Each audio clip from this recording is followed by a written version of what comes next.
De meester in de klas heeft het over het lichaam en over de gezondheid. En dat de mens goed moet slapen.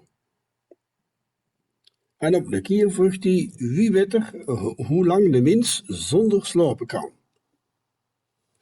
Niemand stak zijn vinger op. Tuurke, wat denk jij? Hoe lang kan de mens zonder slapen? Tuurke keek dus rond en hij zei,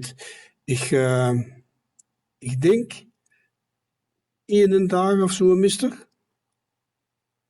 Dat is al niet slecht, Tuurke, echt 1 dag. Maar wie denkt dat de mens langer zonder kan? Wat denkt jij, Drikske? Ik, misschien 2 dagen? 48 uren? Dat is nog erg lang. En wat denkt jij, Sjefke? Veel langer, mister. Ik denk 1 week of 3. Wat lief? 3 weken zonder slapen? Dat geloof ik toch niet. Behoorde je dat? Jawel, zei Sjefke, jawel.